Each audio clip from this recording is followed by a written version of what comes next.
The NFT market reached $2 billion in total sales Q1 of this year. 6 months later, that number was well over $10 billion. So this is an industry that is growing at an extreme pace. And my first thought here is, how do I get in on this? But more specifically, how do I increase my odds of winning? Because personally, I need some kind of edge if I'm going to invest in something. So I've done the research and I've built a process that will allow you to follow step by step a checklist to best find NFT projects to flip for massive profits. So starting with the goals, we have two major goals here. Goal number one is don't lose money. Goal number two is invest where we have the greatest odds of success. With these goals in mind, I will not be YOLOing money into random projects with my fingers crossed just because I saw it in a Twitter thread or a TikTok about it. I will not be buying projects that are already expensive, and I won't be buying one-off pieces, only collections where there's an eager community to buy pieces of that collection. Now, there are strategies to follow in buying already successful NFTs, but this isn't my strategy. There's just too much downside risk if you ask me.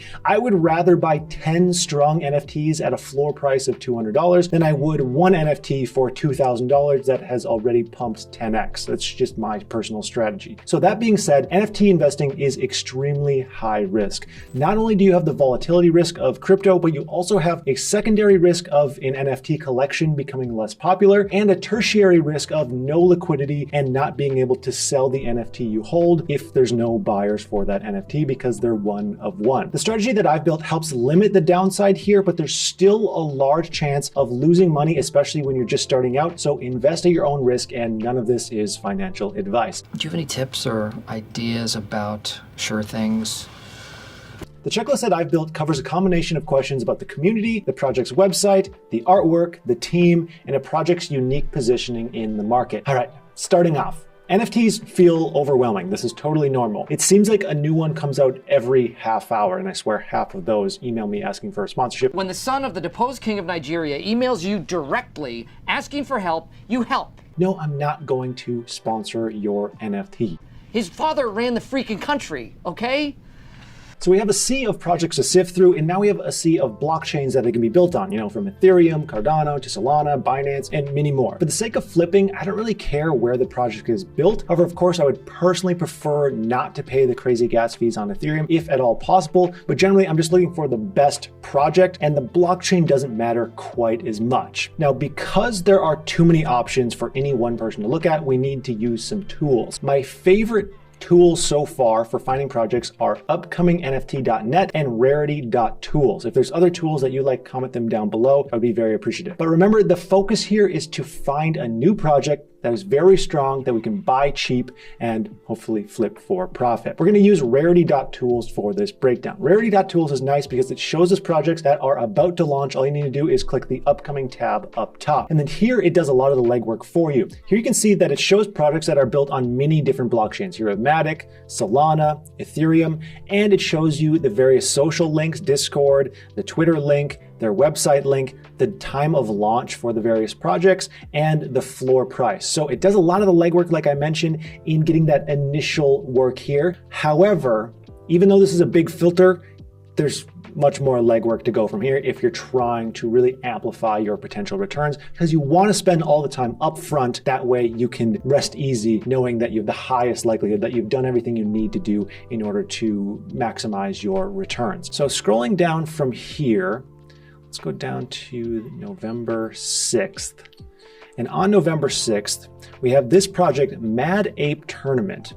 Now, this project is pretty interesting because it has a fairly large following, so I wanted to go ahead and break this one down using the checklist that I made for NFT projects. So first, starting with their Twitter here. We have their Twitter. We can see that there's about 10,000 followers here, and I want to look at engagement on their Twitter. So beyond just checking followers, we know that you can have fake followers. Especially on Twitter, this is rampant. So we want to actually check engagement on the posts. So engagement honestly looks a little bit light given that they have 10,000 followers here. I also like to click on posts and then see who is commenting. And then you can go even further to click on these individual people and see if they're actually real people or if they're just bot accounts. And this will kind of build up the legitimacy of who's actually talking about this. Just start with the mindset that everyone is a bot and then verify that, hey, maybe they're not a bot. Am I scared of a stupid computer? Please, the computer should be scared of me. And then also you'll want to check out their Discord. Now, most of these projects are going to be very active on Discord, so you'll want to be familiar with this. Also, I have a Discord. It's linked down in the description. If you want to join, go ahead and join. So this project's Discord is actually fairly large with more than 80,000 people. But what I'm really looking for here is not just the sheer size, but again, we're looking for engagement from the fans of this project and engagement from the people who are running the projects. You know, the founders, the mods. Are they actually answering questions? Are they making posts? Are they updating people? This takes a little bit of legwork, but again, we want to do all the work up front. That way we can maximize our returns in the end. And they seem fairly active in here. Now, the next thing that we want to check is their website. So on their website, you want to just make sure that it is a solid website. You know, they're building an online project. The very least they can do is make a solid website. This one is simple. I don't see any issues with it, but I look for things like, are there broken links on the site? Are there founders on the site, which we're going to talk about in a second, what you want to look for with founders. What is the general feel of the site? Is there any spelling errors? You know when you're on a bad website, you know when you're on a good website, and that's really all I'm trying to do. One of the most stereotypical things you'll find in projects that are rug pulls or complete scams is their websites are terrible. So it's just one minor thing that you can do to verify. www.creedthoughts.gov.www/creedthoughts. Now, again, on the social aspect, one thing that I like to do is I don't look for a specific number of followers or people, but let's say I see a collection that has 10,000 unique NFTs and their following is more than 10,000. To me, that says, okay, chances are this collection will sell out if they have a larger following than they have items for sale. Of course, we never know for certain and things can change. Now, one thing you'll also want to do is play the long game a little bit. If there's a project that you're following and you seem to like it, and let's say they have 2,000 followers, track those followers and see if they're increasing in the time before launch. You know, if they have 2,000 right now, launches in 2 weeks. If in a week from now they have then 4,000, that's a good sign that the hype is building and they may have a successful launch and you could have a successful flip at that point. Now, the next thing that you'll want to look at is the founding team. We have a few questions to ask here. So first, on the website, it should show the founding team. Now, some projects they don't show.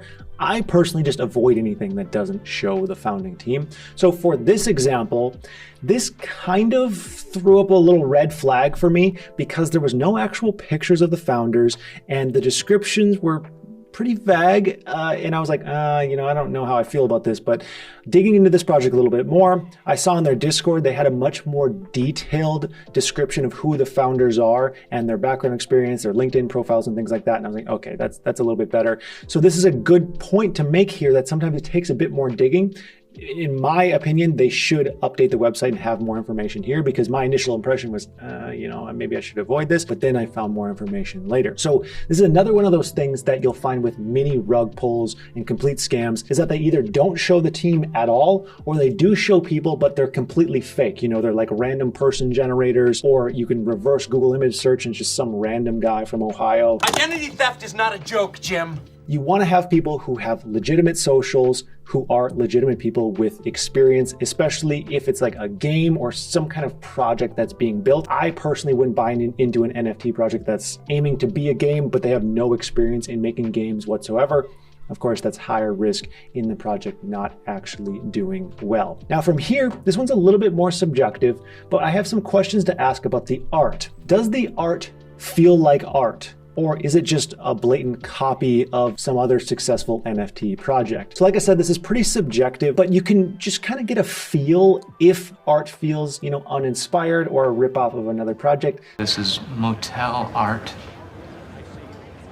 That's probably one that I'm going to avoid. You can ask yourself some questions like, do I like this art personally? Which I think you should if you're buying an NFT, because worst case scenario, you might be stuck with that NFT if no one buys it in the long run down the road. And is there anything unique or different about that art that stands out to you? Because NFTs are so easy to make, the market is pretty saturated, you want some kind of unique selling point. Yes, sir. We sell pretty patties. And that brings me to the last major subject area of my checklist. How are they different? So on this checklist, you can check all that applies. You can add more if you want, and you can add your findings anywhere on this. Again, you can download this complete checklist for your own, completely free. It'll be linked down in the description. So the first question, is there a unique use case for this NFT? I think the times are gone where we'll see very many additional projects become popular simply because it's a JPEG. Like, I think more and more, they're gonna have to have some kind of unique positioning. So is there some kind of unique use case? I think in the long run, NFTs will have use cases ultimately. Now, is there some kind of utility?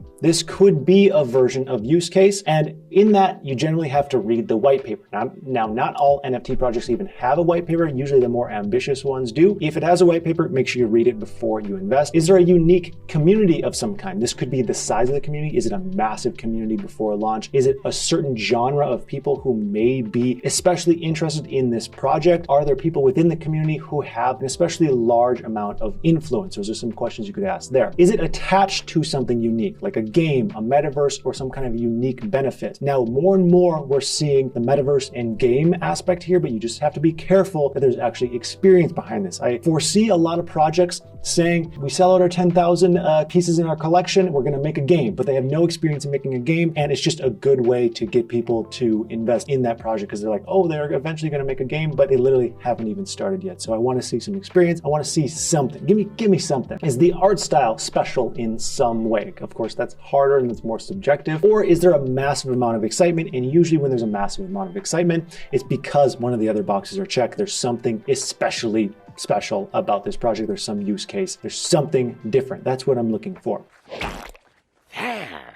Now it's art. So with this checklist, it's not that a project needs to score perfect, but it's more like a report card. The better it scores, the more likely that that project is to do well, but again, it's not a guarantee. So I think the best method here is to go through, spend a ton of time digging through these projects, be extremely patient, pick just the select few that you like, maybe buy in at the floor, like I said earlier, of 10 different projects or whatever your budget might be. I think it's always important to have your safe investments in line first before you're doing anything like this, but it's your own life. None of this is financial advice. And diversify your purchases between multiple projects that all score extremely high on your report card. If you do all that, your odds are going to be much higher that you find that 10x, 100x potential flip because you're doing all that work up on the front end. So I hope that this was especially helpful in narrowing down how to find NFT projects. If you want even more content from me, make sure you join my Patreon, where we have a private community talking about all things crypto, investing, NFTs. You get additional private content from me. You get buy and sell alerts. You get a whole lot more, and I hope to see you there. I hope that this video was helpful, and I hope you have a profitable day.